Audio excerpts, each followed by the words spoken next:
भारत और पाकिस्तान के बीच जो युद्ध चल रहा है उसकी सबसे बड़ी कवरेज, सबसे सटीक कवरेज हम आपके लिए लगातार लेकर आ रहे हैं और हमारी कवरेज में राष्ट्र सर्वप्रथम है। देश हित को आगे रखते हुए हम पूरी कवरेज आप तक पहुंचा रहे हैं। और इस वक्त बड़ी खबर आपको बता दूं, ये तस्वीरें जो आप देख रहे हैं, ये अभी इस वक्त की तस्वीरें देख रहे हैं। अफगानिस्तान बॉर्डर पर पाकिस्तान गिर गया है। तालिबान टीटीपी का पाकिस्तानी फौज पर हमला, टीटीपी के हमले में 20 पाकिस्तानी फौजी ढेर हो गए हैं। ये बहुत बड़ी खबर। तहरीके तालिबान पाकिस्तान, इसने हमला कर दिया है और 20 पाकिस्तानी फौजी ढेर, बलूच, पश्तून और अब उनके बाद टीटीपी तहरीके तालिबान पाकिस्तान ने भी पाकिस्तान पर हमला कर दिया है। और आपको याद होगा टाइम्स नाउ नवभारत पर जब हम इस ऑपरेशन सिंदूर के पहले चीजों को एनालाइज कर रहे थे, हमने आपसे कहा था पाकिस्तान का सैंडविच बनेगा बॉस, सैंडविच बनेगा। और वही पाकिस्तान के साथ हो रहा है। इधर से भारत ठोक रहा है, उधर बलूचिस्तान में जो स्थिति है वो उसके लिए लगातार हाथ से निकलती जा रही है। और तीसरी बात हमने आपसे कही थी कि पाकिस्तान भारत के हमलों से बचने के लिए अपनी सेना अफगानिस्तान बॉर्डर से हटा तो रहा है, लेकिन उसको बहुत दिक्कत हो जाएगी और वही हो रहा है। अब अफगानिस्तान बॉर्डर पर पाकिस्तान गिर गया है। वहां से तहरीके तालिबान पाकिस्तान जो है टीटीपी, उसने पाकिस्तान के फौजियों पर हमला कर दिया है। 20 पाकिस्तानी फौजी हमले में ढेर हो गए हैं। तो ये बहुत बड़ी खबर, बहुत बड़ी हलचल पाकिस्तान को लेकर। पाकिस्तान में शहबाज शरीफ की जो सरकार है उसके लिए नया संकट। संसद में शहबाज की औकात पर चर्चा हो रही है। पीएम शहबाज की तुलना गीदड़ से की गई है। हमारा वजीर शहबाज शरीफ बुज़दिल है। पाकिस्तान की संसद के अंदर शहबाज शरीफ की औकात याद दिलाई जा रही है और पाकिस्तान की संसद के अंदर वहां के सांसद कह रहे हैं कि उनका पीएम बुज़दिल है, शहबाज मोदी का नाम तक नहीं ले सकता। यह वहां की संसद के अंदर कहा जा रहा है। एक बार सुनिए पाकिस्तान की संसद में कैसे शहबाज शरीफ की बेइज्जती हुई। कौन सा कायद वो इंडिया के इन मामलात के ऊपर एक स्टेटमेंट नहीं आई। जनाब डिप्टी स्पीकर साहब, मुझे टीपू सुल्तान के वो एक कॉल याद आ रहा है कि अगर एक लश्कर जिसका सरदार शेर हो और उसके साथ लश्कर में गीदड़ हो तो वो शेरों की तरह लड़ते हैं। अगर शेरों का लश्कर उसका सरदार गीदड़ हो तो वो नहीं लड़ सकते, वो जंगे हार लेते हैं। इस वक्त बॉर्डर पे खड़ा वो फौजी जो हमसे तवक्को रखता है कि हमारा लीडर जो कौमी लीडर होता है या जो वज़ीर आज़म होता है वो आईना होता है, वो फेस होता है, उसकी तवक्को है कि हमारी सियासी क़यादत वो दलेरी के साथ मुकाबला करेगी। जी वाइंड अप करें, जुमे का टाइम है। आखिरी 2 मिनट दे जी। लेकिन जब आपका वज़ीर आज़म, जब आपका लीडर बुज़दिल हो, वो मोदी का नाम ना ले सके, उसको आप क्या पैगाम दे रहे बॉर्डर पे लड़ने वाले जवान को? इनका पता नहीं कौन सा कायद वो इंडिया के इन मामलात के ऊपर एक स्टेटमेंट नहीं आई। जनाब डिप्टी स्पीकर साहब, मुझे टीपू सुल्तान के वो एक कॉल याद आ रहा है कि अगर एक लश्कर जिसका सरदार शेर हो और उसके साथ लश्कर में गीदड़ हो तो वो शेरों की तरह लड़ते हैं। अगर शेरों का लश्कर उसका सरदार गीदड़ हो तो वो नहीं लड़ सकते, वो जंगे हार लेते हैं। इस वक्त बॉर्डर पे खड़ा वो फौजी जो हमसे तवक्को रखता है कि हमारा लीडर जो कौमी लीडर होता है या जो वज़ीर आज़म होता है वो आईना होता है, वो फेस होता है, उसकी तवक्को है कि हमारी सियासी क़यादत वो दलेरी के साथ मुकाबला करेगी। जी वाइंड अप करें, जुमे का टाइम है। आखिरी 2 मिनट दे जी। लेकिन जब आपका वज़ीर आज़म, जब आप तस्वीरें देख रहे हैं पाकिस्तान की, एक तरफ पाकिस्तान को तहरीके तालिबान पाकिस्तान अफगानिस्तान बॉर्डर पर ठोक रहा है, इधर से भारत मार रहा है और वहां पाकिस्तान के अंदर आप देखिए कि वहां के सांसद कह रहे हैं हमारा वजीर गीदड़ है, हमारा पीएम बेकार है पाकिस्तान का। और एक और बड़ी खबर, राजौरी सेक्टर में मस्जिद पर पाकिस्तान ने हमला किया है। जुमे के दिन पाकिस्तान का मस्जिद पर अटैक, पाकिस्तान ने मस्जिद पर निशाना लगाकर गोले दागे हैं। पाकिस्तान के हमले में मस्जिद के ढांचे टूट गए हैं। का कांच टूट गया। ये तस्वीर आप देखिए, ये आपको हम तस्वीर दिखा रहे हैं कुछ देर पहले की। ये तस्वीर है जब राजौरी सेक्टर में पाकिस्तान ने एक मस्जिद को निशाना बनाया है। आप देखिए शैलेंद्र सर, मुझे ये बताइए, अभी वहां पर संसद में स्पीकर कह रहे थे कि जल्दी वाइंड अप कीजिए, आज जुमा है। इतना उनको अपने धर्म की चिंता वहां थी कि भाई हमको जुमे की नमाज पढ़नी है, और यहां आप मस्जिद को निशाना बना रहे हैं। ये देश अपने सैनिकों तो कहता है कि हम कौम की लड़ाई लड़ रहे हैं। ये कैसा कौम है कि तुम मस्जिद को निशाना बना रहे हो? जय हिंद, नमस्कार। ये सीधा सीधा इंडिकेटर है कि देश सर्वोपरि नहीं है, सिर्फ और सिर्फ आपके लिए धर्म है। और मैं कहता हूं पाकिस्तानी, तुम तो अपना धर्म भी नहीं निभा पाए। अगर आप एक तरफ मस्जिद पर अटैक कर रहे हैं नोइंगली, फुली वेल जिसको हम कहते हैं, और दूसरी तरफ आप जुम्मे की बात कर रहे हैं, आपको हक नहीं होना चाहिए इस वर्ड को इस्तेमाल करने का। पूरी दुनिया का मुसलमान आपके साथ खड़ा नहीं होना चाहता। आपकी जो कुरान है वो अलग लिखी गई है, दुनिया की कुरान अलग लिखी गई है। और मैं इसे अथॉरिटी से इसलिए कहता हूं, तुमसे ज्यादा तो मुसलमान हम हैं। तुम कहां से मुसलमान हो गए? किस जगह मुसलमान के किस कुरान में लिख दिया कि हाँ जी आप जो मर्जी आए करें, इनोसेंट लोगों की डेथ करें? कुरान को पढ़ लीजिए एक बार। नहीं, और सर सबसे बड़ी बात आप देखिए कि आप मासूम लोगों को निशाना बना रहे हैं। भाई भारत की सारी कार्रवाई प्रिसीजन के साथ हुई है। हमने आतंकी ठिकानों को निशाना बनाया, तुम जबरदस्ती हमला कर रहे थे, तुमको सबक सिखाना जरूरी था, हमने घुसकर ठोका, दिन में ठोका, रात में ठोका।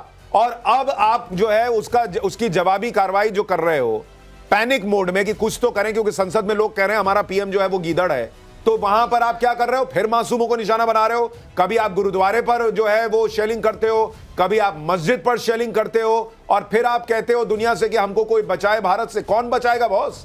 आपको कौन बचाएगा? लेकिन शैलेंद्र सर ये भी बताइए, जो उधर से टीटीपी ने हमला किया है, पाकिस्तान के लिए बहुत संकट की बात है, क्योंकि उधर से उसने अफगानिस्तान बॉर्डर से अपने सैनिक इधर मूव किए कि भाई भारत आ रहा है, और वहां पर अब अगर हमला शुरू हो गया तो वो किधर किधर देखेगा, कैसे देखेगा? ये जो आपने सैंडविच बताया था ना, हाँ। मैं आपको बताता हूँ, ये ट्रिपल सैंडविच है। इन लोगों को छोटा सैंडविच खाने की आदत नहीं है। सबसे बड़ी बात मैं आपको प्रूव कर देता हूँ। हाँ। ये रहा इंडिया, हाँ। ये रहा पाकिस्तान, हाँ। एक सैंडविच बन गया। हाँ।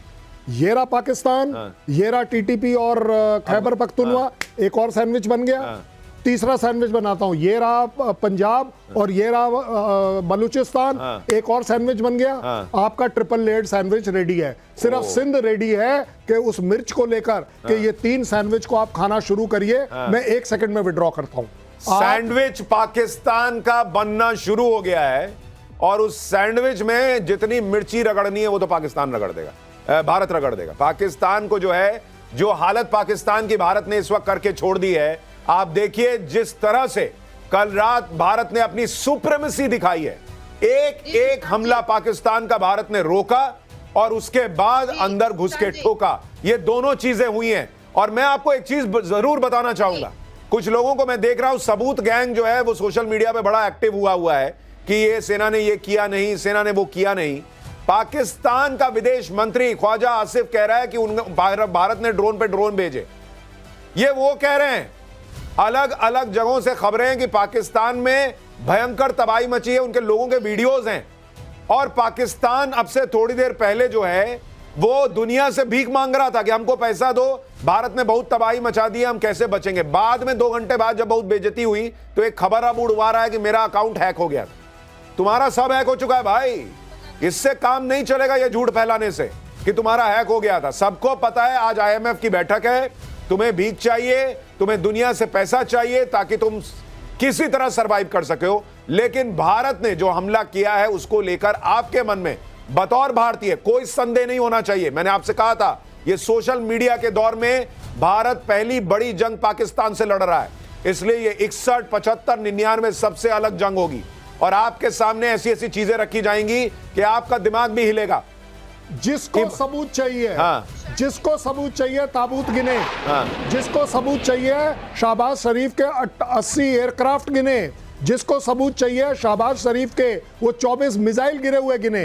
किसको सबूत चाहिए? आज से हमने सबूत देना बंद कर दिया। आप ग्राउंड पर बैठ के गिनिए। मैं तो सबसे बड़ी बात कह रहा हूं शैलेंद्र जी, अगर भारत ने कुछ नहीं किया कल रात, कुछ नहीं किया कल रात, तो अमेरिका क्यों कह रहा है कि ये वॉर चल रहा है और बीच में हम नहीं घुसेंगे? तो मैं बोल रहा हूं ना, हम अमेरिका क्यों कह रहा है ये वॉर चल रहा है अगर कुछ नहीं हुआ है तो? कुछ नहीं कर रहा है भारत। तो भेजिए अपना डेलीगेशन मैं कह रहा हूं पाकिस्तान में, मैं कह रहा हूं जाके जिनको सबूत चाहिए, भारत की सरकार, हमारे भारत की सरकार उनको उठाए और उनको जाके बॉर्डर पे बैठा दे कि तुम बैठो बेटा, यहीं से लाइव देखो। तुमको अगर सबूत चाहिए तो टांग के ले जाए उनको। बहुत सबूत देखने का इनको शौक रहता है। अनुज के पास एक बार चलेंगे लाइव। हमारे साथ कैप्टन मीरा भी हैं, कर्नल शैलेंद्र सिंह तो हैं ही, कॉमोडोर जीजे सिंह और कर्नल दिनेश नयन भी हैं हमारे साथ। मीरा जी, आप कुछ कहना चाह रही है? बिल्कुल बिल्कुल सुशांत जी, मैं टाइम्स ऑफ नवभारत के दर्शकों को ये अच्छी न्यूज भी देना चाहती हूँ कि इंडियन ऑयल कॉरपोरेशन लिमिटेड का इतना बढ़िया ट्वीट आया है इतने इम्पोर्टेंट टाइम पे, जब वो कह रहा है कि हमारे पास फ्यूल स्टॉक्स छलोछल भरे हुए हैं बिल्कुल रिम तक, और कोई पैनिक करने की आवश्यकता नहीं है। सब कुछ जो है अच्छी तरीके से स्मूथली ऑपरेट हो रहा है। ये है ताकत, हमारी सप्लाई लाइंस बिल्कुल सही है। ये ताकत है भारत की, ये ताकत है। और इस वजह से जब आप देखिए हमारे, ठीक है मीरा जी, मैं आपको थोड़ी देर के लिए रोक रहा हूं। एक बार जल्दी से हमारे सहयोगी अनुज के पास चलते हैं जो कुपवाड़ा में मौजूद हैं। अनुज, आपके पास वहां से क्या ग्राउंड रिपोर्ट है, वहां पर क्या जानकारी है? और मस्जिद पर हमला किया पाकिस्तान ने, यह भी खबर आ रही है। जी बिल्कुल, कुपवाड़ा में रात के वक्त से ही लगातार फायरिंग और शेलिंग जो है वो पाकिस्तान की तरफ से की गई।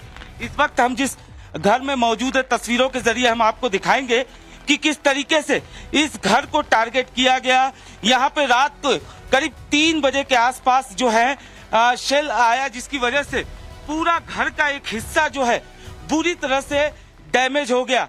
जाहिर तौर पर हालांकि रात के वक्त ही घर के जो सदस्य थे, जब 8 बजे के आसपास जब फायरिंग शुरू हुई तो घर के सदस्य यहाँ से निकल गए, लेकिन बावजूद इसके यहाँ पर फायरिंग और शेलिंग जो है वो होती रही। ये तस्वीरों के जरिए देखा जा सकता है, ये शेल के टुकड़े जो कहीं ना कहीं रात में 3 बजे के आसपास जब शेल यहाँ पर गिरा, उसके बाद इस घर का आधा हिस्सा बुरी तरह से डैमेज हो गया। और तस्वीरों में देखा जा सकता है किस तरीके से ये हरे कलर का ये शेल का जो पीस है वो साफ तौर पे गवाही दे रहा है कि किस तरीके से पाकिस्तान की तरफ से कायराना हरकत की गई। जो रिहायशी इलाके हैं उन्हें टारगेट किया गया, और जिसकी वजह से कई घर जो हैं वो बुरी तरह से डैमेज हुए। साथ ही साथ कई जो इलाके के लोग जो थे, कई दुकानें जो हैं वो बुरी तरह से डैमेज हुई। इस घर की बात करें तो आपको हम तस्वीरों में घर दिखाएंगे कि किस तरीके से ये घर पूरी तरह से डैमेज हुआ। हालांकि जो घर के सदस्य थे वो रात के वक्त यहाँ से निकल गए थे, जिसकी वजह से गनीमत इस बात की रही कि उनको किसी तरीके का नुकसान नहीं हुआ। अब हम आप ठीक है अनुज, आप तस्वीरें दिखा रहे हैं और ये सारी तस्वीरें जो आप देख रहे हैं ये आपको बता रही हैं कि पाकिस्तान जब पैनिक मोड में है तो इस तरह की हरकतें। आप देखिए वहां पर जरा एक बार पूरी ये तस्वीर दिखाइए। एक तरफ मस्जिद पर हमला, दूसरी तरफ आम आदमी के घरों पर हमला। देखिए कैसे पाकिस्तान ने हमला किया है। ये सिविलियन को टारगेट कर रहा है पाकिस्तान, सिविलियंस को।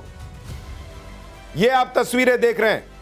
हमारे साथ दिनेश जी भी हैं। दिनेश जी, आपके हिसाब से ये जो पाकिस्तान कर रहा है सिविलियंस को टारगेट करना,